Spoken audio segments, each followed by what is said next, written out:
Olá pessoal, tudo bem? Hoje nós vamos falar sobre como conquistar um funcionamento perfeito do estômago para se obter uma saúde plena. Nós sabemos que muitas pessoas, uma porcentagem muito alta da nossa população, sofre imensamente de queixas relacionadas à digestão. Quantas pessoas a gente conhece, ou até mesmo nós, temos histórias para contar de dor no estômago, azia, queimação. Muitas pessoas falam que parece um vulcão que sobe e desce pela garganta. E isso é uma coisa que incomoda muitas pessoas. E hoje aqui vocês vão entender de uma forma prática como isso funciona e o que vocês devem fazer para que isso não ocorra com vocês, para que vocês tenham noção do que vocês estão fazendo errado, para que vocês obterem uma saúde boa. Principalmente, a gente tem que ter noção em relação à alimentação. Hoje, o que nos é oferecido, infelizmente, no supermercado, é muito produto alimentício e poucos alimentos de verdade. Na verdade, nós estamos vivendo uma era onde a alimentação está nos causando inúmeras doenças. Hoje, a gente sabe que quando você acerta a alimentação de uma pessoa, a pessoa melhora muito a sua digestão, melhora muito a sua qualidade de vida. É muito ruim você ter restrições alimentares. Quantas pessoas não conseguem comer de manhã porque tem dor de estômago? Quantas pessoas têm náuseas, vômitos de manhã? Vai escovar o dente, sente mal, sente nauseada ao escovar os dentes. Vai comer alguma coisa, passa mal, fica lembrando da comida o dia todo. Vai almoçar muitas vezes e fica lembrando, arrotando aquele alimento durante horas depois da digestão. Uma digestão, para ser perfeita, ela tem que ocorrer no máximo em 2 horas. E tem pessoas que comem, principalmente se exagerarem um pouco na proteína animal, fica lembrando horas e horas e horas do alimento, arrotando aquele alimento 4, 5, 6 horas. Você come à noite e chega a acordar de madrugada passando mal. Isso é muito ruim. Inclusive tem pessoas que se afogam à noite, levantam com falta de ar, pessoas que têm tosse crônica, isso está tudo relacionado à má digestão, infecção de vias aéreas, né, na face, amidalite de repetição, dor de ouvido. E a pessoa fica sinusites, ficam atrás de problemas aqui na face, mas na verdade pode ser problema na digestão.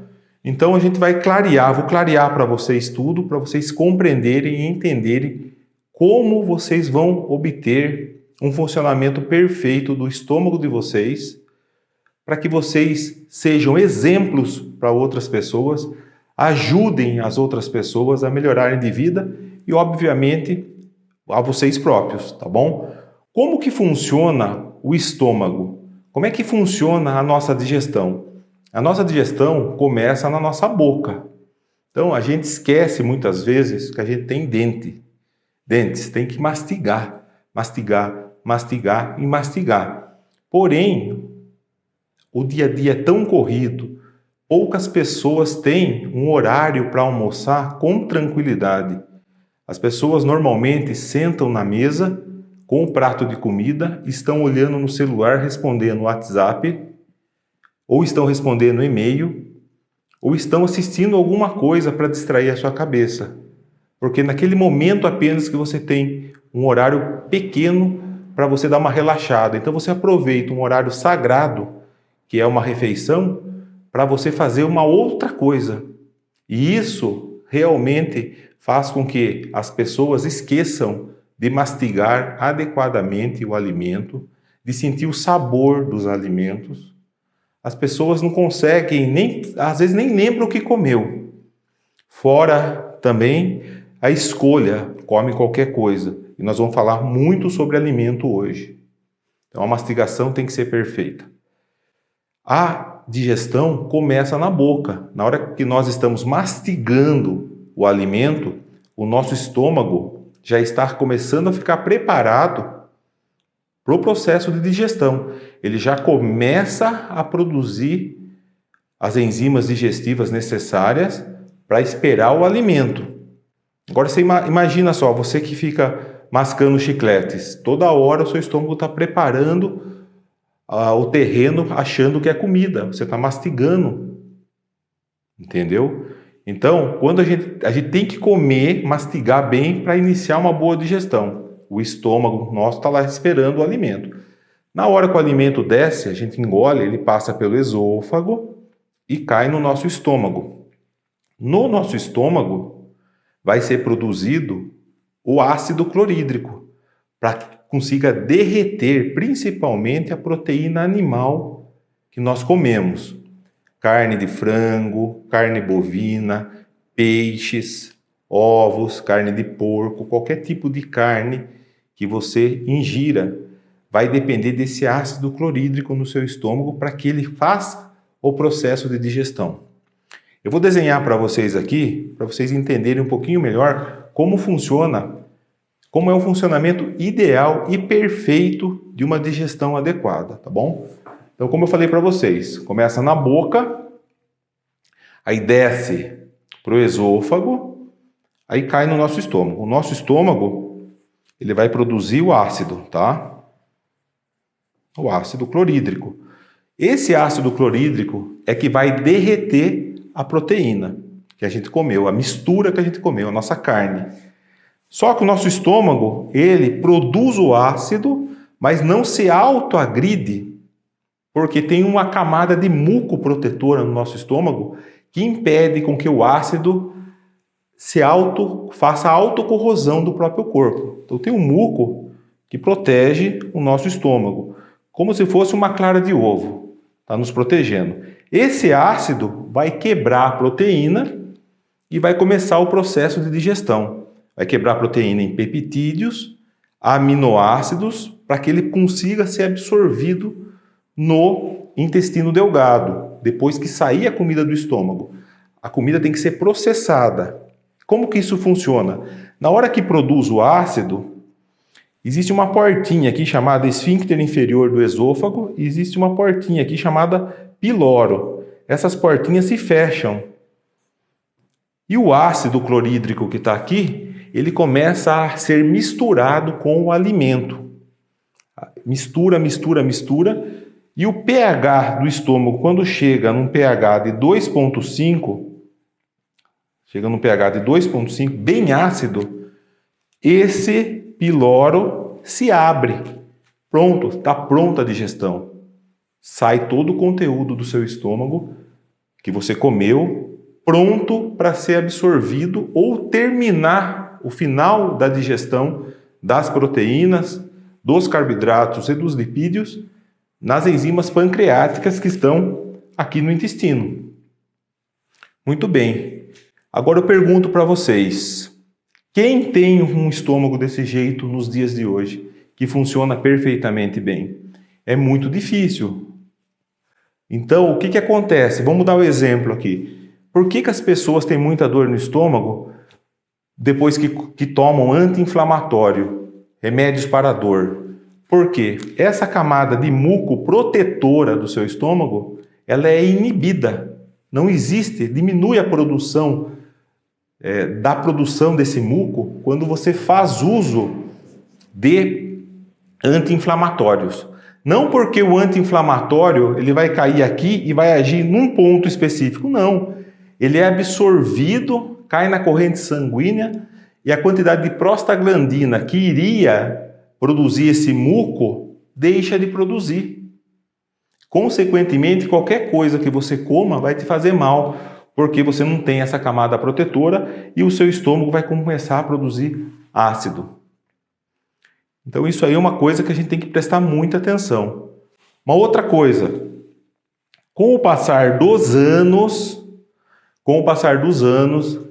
30, 35 anos, nós perdemos a capacidade de produzir ácido.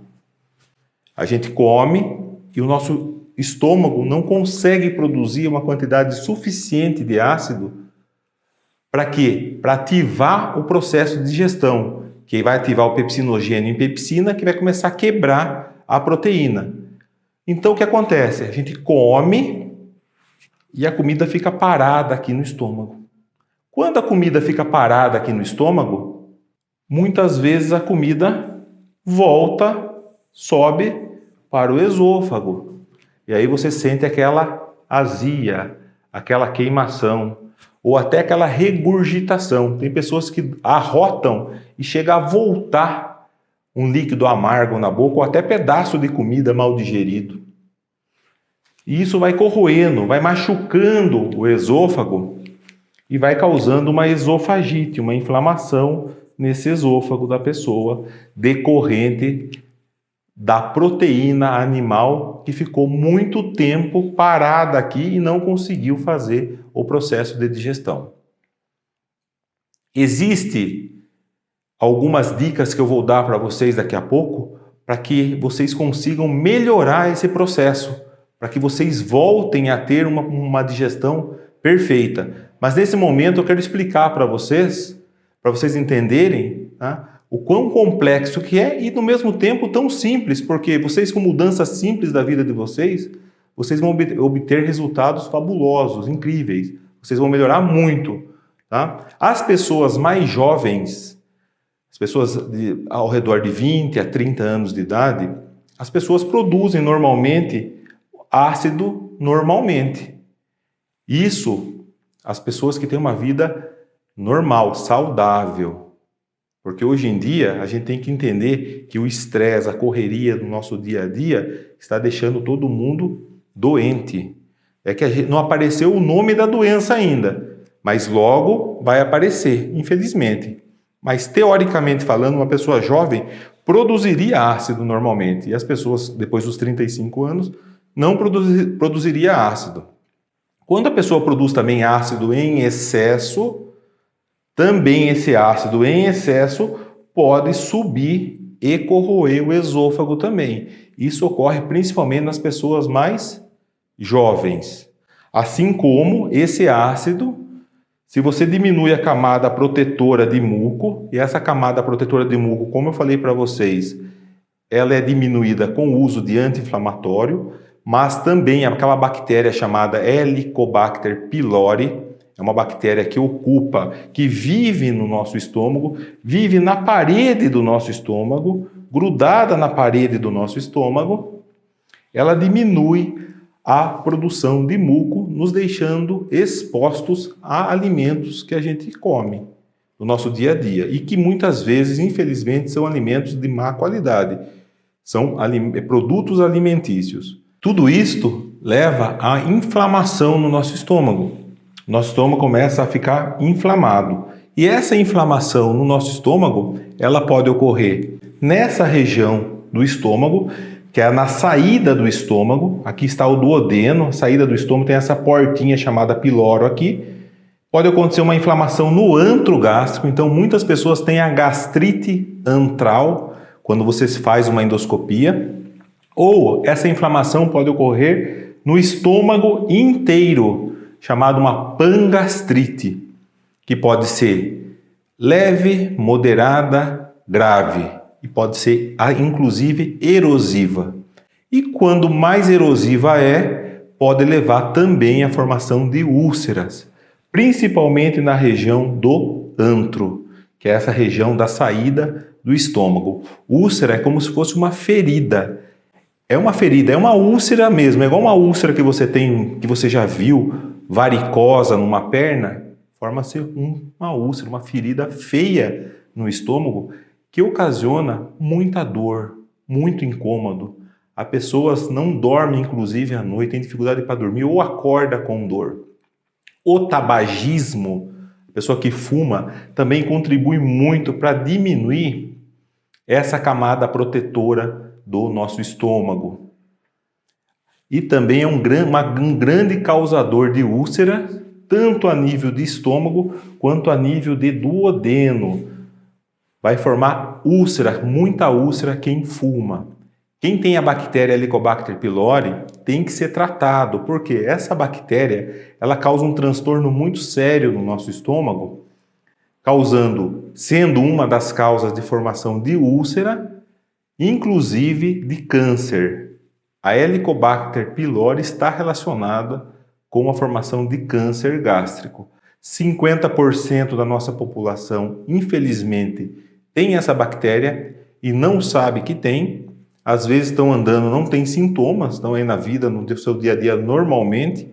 Acredita-se que existam alguns tipos dessa bactéria, algumas Helicobacter pylori mais agressivas do que as outras, mas as pessoas que têm queixa, que são submetidas à endoscopia e onde é detectada essa bactéria através de um teste que pode ser feito pela endoscopia mesmo, chamado teste de urease, tira-se um pedacinho do estômago e coloca num frasco.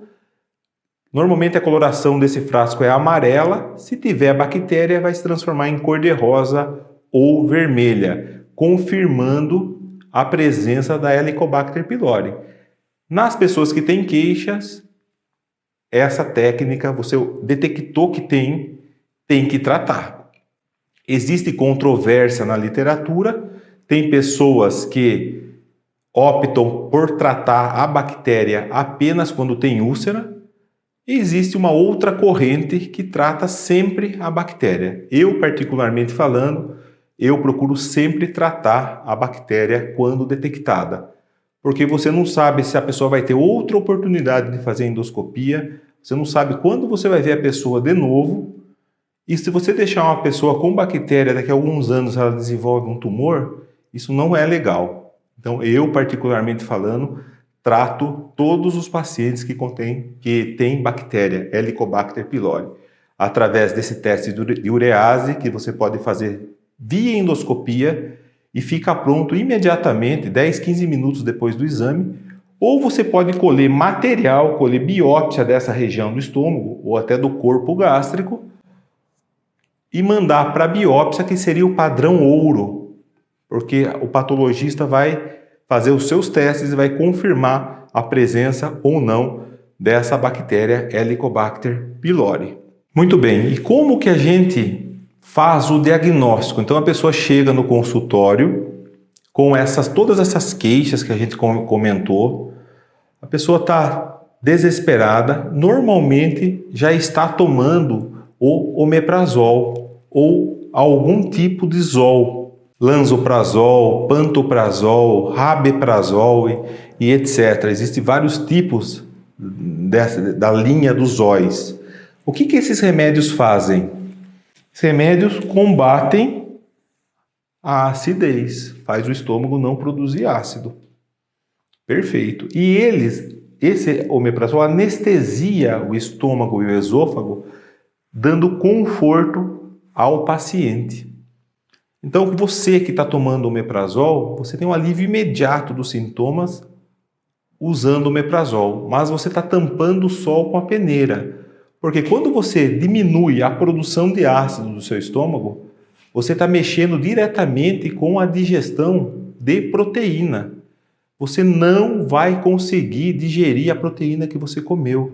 Então você come um filé mignon, para o seu estômago é como se fosse uma sola de sapato. O seu estômago não consegue quebrar, desdobrar essa proteína em peptídeos e aminoácidos para ser absorvido pelo intestino, para nos dar dar cabelo, unha, pele boa, músculo, produção de enzimas, neurotransmissores cerebrais.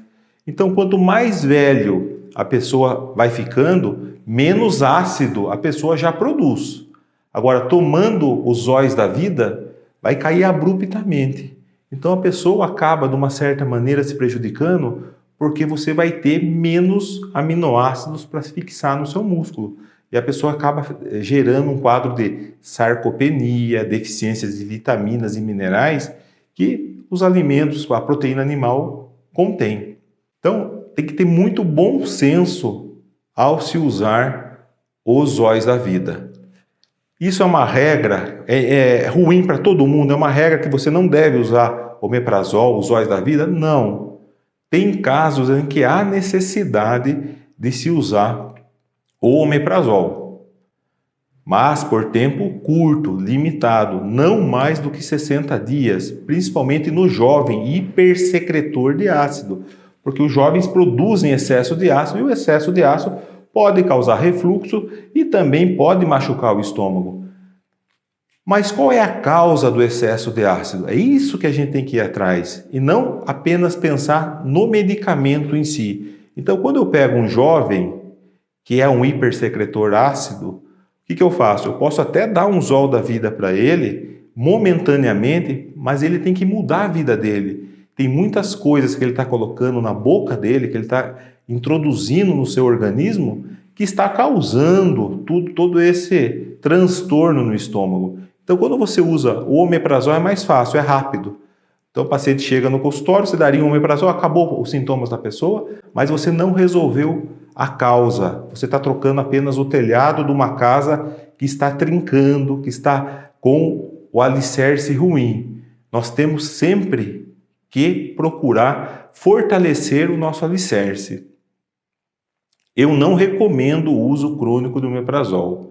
Tem pessoas que eu conheço que estão usando há 10, 20 anos esse tipo de medicamento e está dando problema, não tem jeito. Hoje a gente sabe, se você procurar, N tipo de problemas que esse remédio pode dar, desde diminuição de musculatura, problemas na memória, osteopenia, osteoporose, e aí vai muitas coisas que a gente nem acredita que o medicamento é capaz de fazer. Mas por que isso ocorre? Porque ele não permite a quebra da proteína no estômago, não permite uma digestão adequada. Então, tem que tomar muito cuidado com o uso do omeprazol. Não recomendo para pessoas acima de 35 anos de idade. Ora, se a pessoa está com deficiência de ácido, eu vou dar um remédio para cortar o pouquinho de ácido que essa pessoa já tem? Está errado, tá? O que eu tenho que fazer? Eu tenho que ajudar o estômago da pessoa a voltar a produzir ácido. E como que a gente pode fazer isso para ajudar vocês de uma forma prática, para que vocês consigam melhorar a sua digestão? A pessoa que é jovem, normalmente tem uma alimentação totalmente errada. Come grandes quantidades de doce, açúcar, alimentos processados, refrigerantes, não tem horário para comer, come rápido, às vezes troca o dia pela noite, não tem uma noite de sono adequada, tem os níveis de cortisol extremamente elevados e isso altera totalmente a produção adequada da digestão, assim como da microbiota intestinal. Então, a gente tem que tentar convencer o jovem a mudar drasticamente a sua vida. Muitos jogam videogames e isso causa um estresse muito forte na pessoa, porque o corpo não consegue saber se aquilo é real ou é mentira. Para o corpo é um estresse aquilo lá, você tentar passar de fase, você matar, aqueles tipos de jogos violentos que existem. E isso causa, a pessoa envelhece fisiologicamente falando antes do normal, por conta desse excesso de estresse. E isso vai ajudar a pessoa a ficar doente, vai ajudar a pessoa a ter dores epigástricas, dor forte no estômago e ter todos esses sintomas que nós falamos. Por isso tem que arrumar a causa. Como que vai fazer isso? O que você tem que tirar da dieta? O açúcar, tirar o trigo da sua alimentação, o glúten. Ele não é o mesmo glúten, mesmo trigo que foi no passado. Ele foi modificado na década de 60. Em 1970, quem fez essa modificação ganhou o Prêmio Nobel da Paz, porque ele acabou com a fome no mundo. Ele não teve a intenção de causar problemas na população. É que a bioquímica hoje, estudando o glúten, vê que o glúten infelizmente, tem 14 novas proteínas que são maléficas para o nosso corpo, desde a hora que cai no estômago até a nível intestinal, aumentando a permeabilidade intestinal e causando inúmeras doenças que hoje a gente sabe que são decorrentes do uso do trigo. Então eu falo para o paciente parar de usar trigo. Quando eu falo parar, é parar de verdade. Ah, mas eu como uma vez por semana. Não, tem que parar. Então, quando você para em torno de 30 a 60 dias, a melhora é estupenda, a pessoa fica muito, muito bem. Então, tem que tirar o trigo, tem que tirar o açúcar, tirar o leite de vaca tradicional. O leite de vaca a gente encontra em supermercado, que não é nem leite aquilo. Então, isso são coisas práticas que vocês podem fazer. Existe o leite A2A2, de vaca A2A2, que dá o leite A2A2, que é um leite saudável. Esse leite vocês poderiam consumir. Só que ainda é muito restrito no nosso mercado. Então, para você não errar, procure o leite de búfala ou os derivados de búfala, cabra, ovelha, que vocês vão encontrar muito fácil no mercado. Evitem de usar leite de vaca e derivados, para que vocês obtenham melhora importante na sua digestão. Façam o teste, não é a lactose, vou deixar bem claro isso, tá? É a proteína, porque na hora da hidrólise do leite no nosso estômago, forma a beta-casomorfina 7, que é uma morfina que acaba prejudicando muito a nossa saúde. Então, tira o leite de vaca, tira o trigo, diminui o máximo que você puder o açúcar. Para substituir o açúcar, existem alguns adoçantes. O melhor adoçante, o menos ruim, o menos pior, vamos dizer dessa forma, é da linha do Stevia. Então, usa o Stevia em pequena quantidade. Perfeito, você já está acertando a sua alimentação. Muitas pessoas perguntam em relação ao café. O café em excesso, ele diminui a pressão dessa portinha aqui entre o esôfago e o estômago, piorando o refluxo.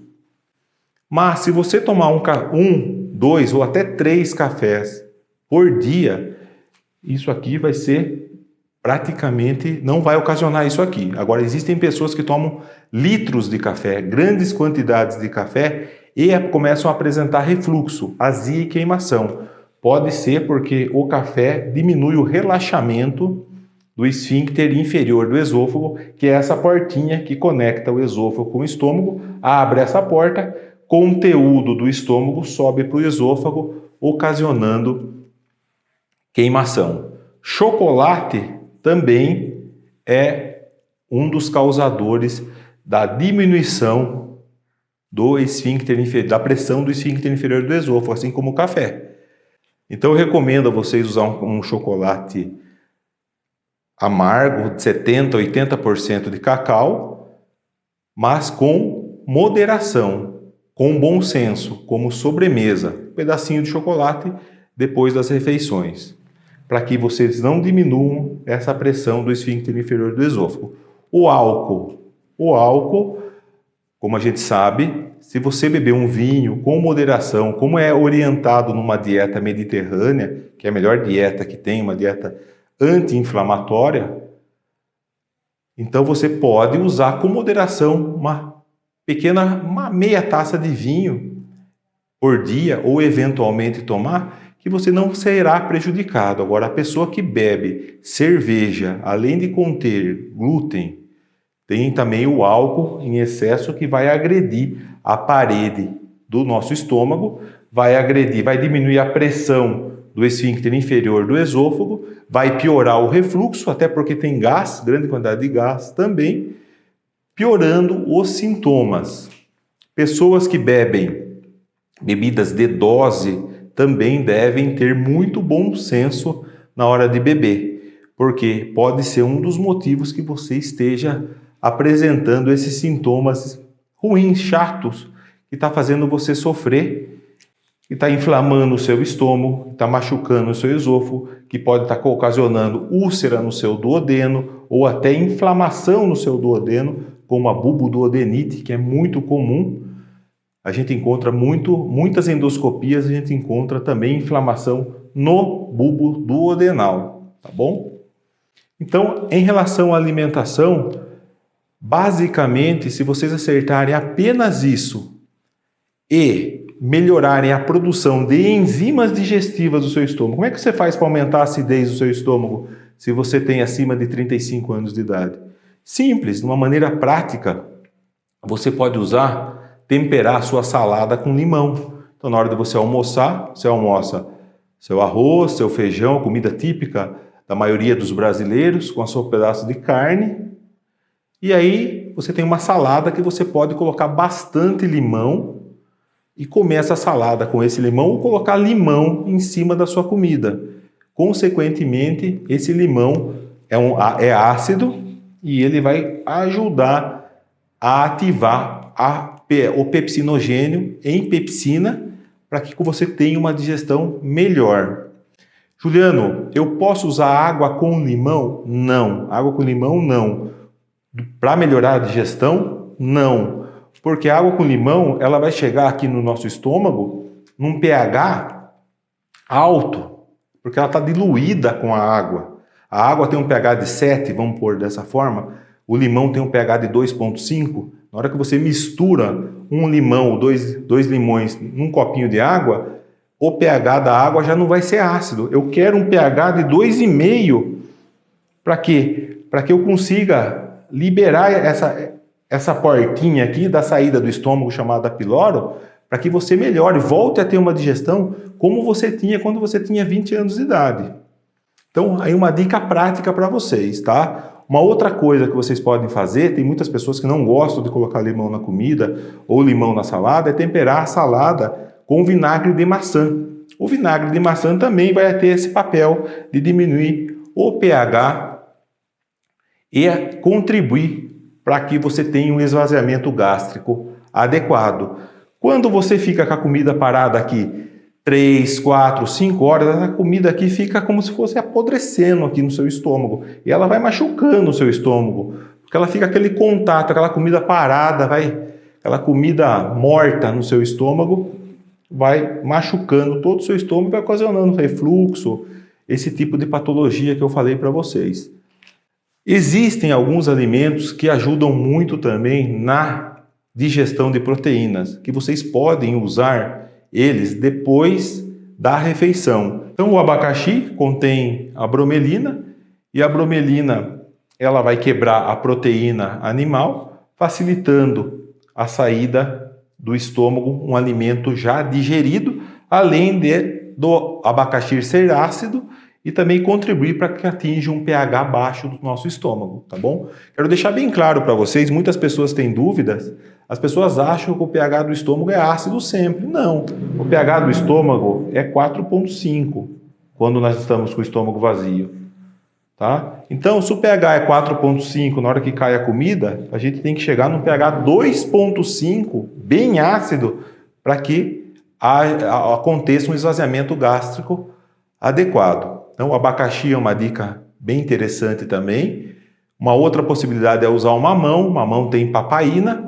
Vale muito a pena também usar o mamão. O mamão contribui após a alimentação com uma melhora importante da digestão de proteína.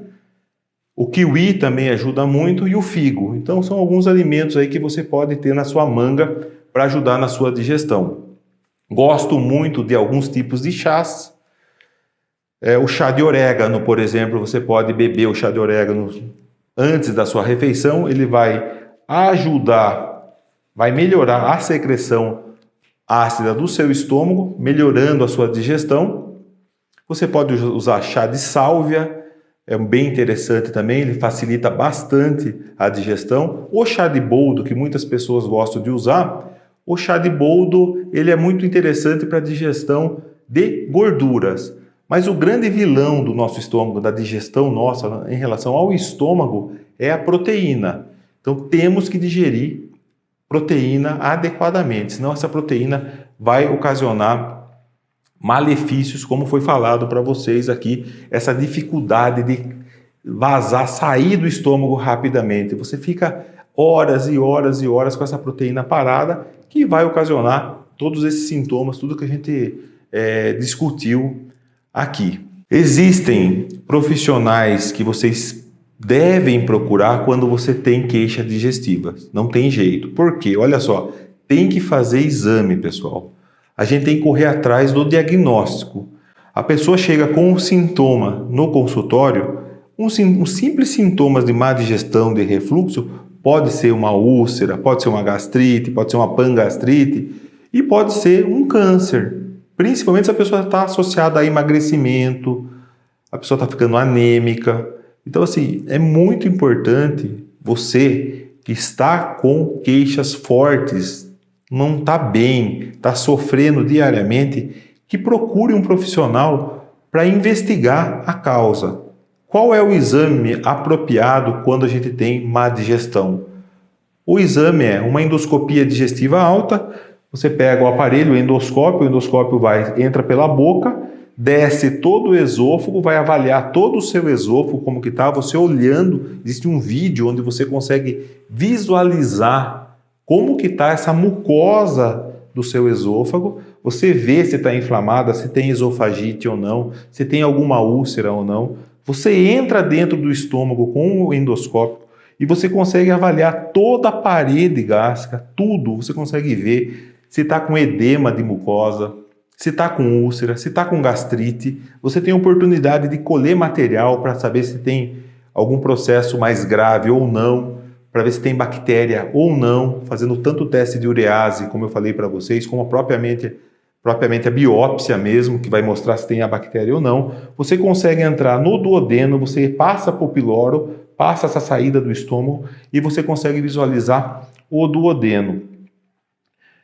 Dessa forma, você consegue fazer o diagnóstico exato e preciso do que está acontecendo com você. Tem muitas pessoas que têm queixas gástricas de má digestão e tem um estômago normal.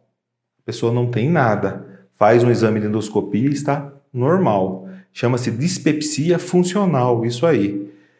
Isso está relacionado muito relacionado ao erro alimentar e principalmente ao estresse, ao sistema nervoso. São pessoas que têm histórico já de depressão, excesso de ansiedade, não dorme adequadamente, vive num ambiente tóxico, um ambiente de poluição familiar, com sofrimentos, vive num ambiente de trabalho difícil, ou teve alguma desilusão muito forte. Então a dispepsia funcional acomete uma grande porcentagem, muito mais do que a gente possa imaginar, de muitas pessoas que têm dores no estômago, refluxo, dificuldade de esvaziamento gástrico, que você precisa orientar essa pessoa a ter uma alimentação conforme nós conversamos aqui, uma alimentação adequada, mas esse tipo de paciente necessita muitas vezes de uma psicoterapia. Precisa procurar um profissional também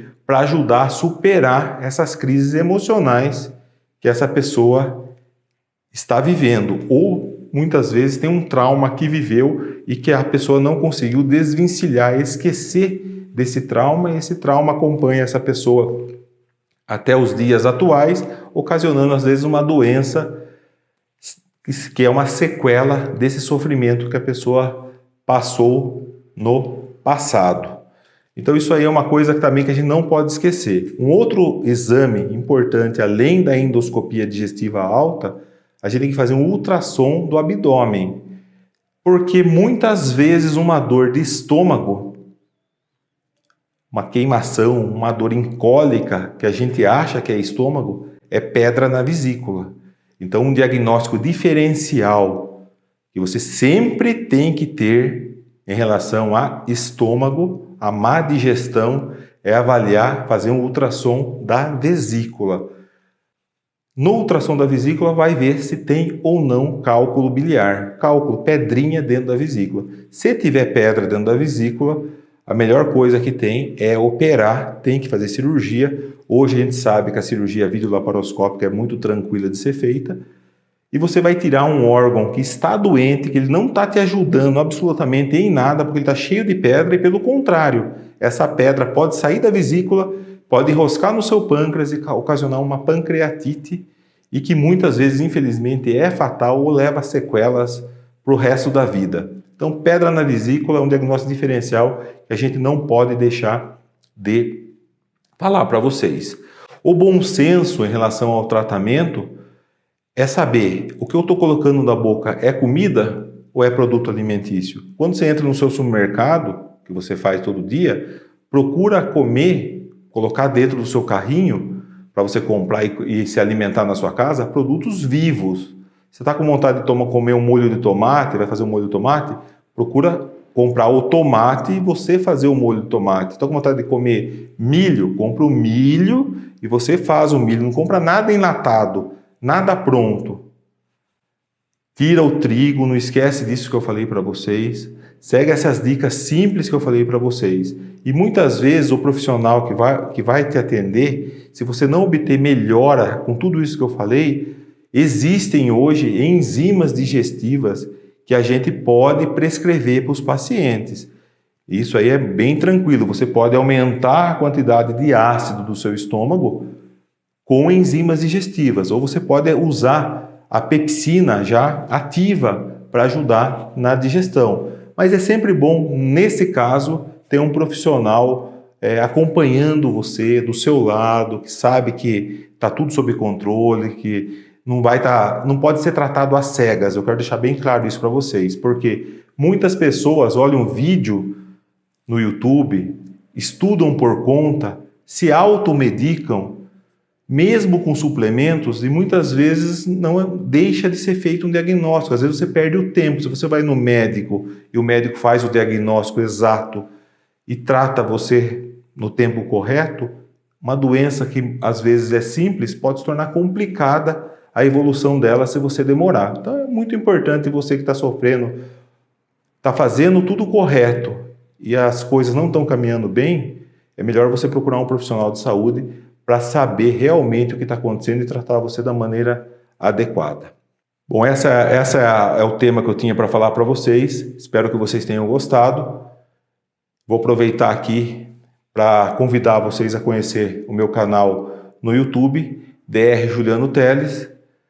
Tem muitos vídeos relacionados à parte gástrica, à parte de digestão, desde a boca até o ânus, intestino, tudo, vários vídeos. E vídeos sobre suplementos, vitaminas, minerais e muitas outras patologias, doenças que podem contribuir de uma certa maneira com a saúde plena, com a saúde, com a medicina da saúde. É isso que nós estamos aqui para contribuir, tá bom? Grande abraço para vocês. Até mais. Tchau, tchau.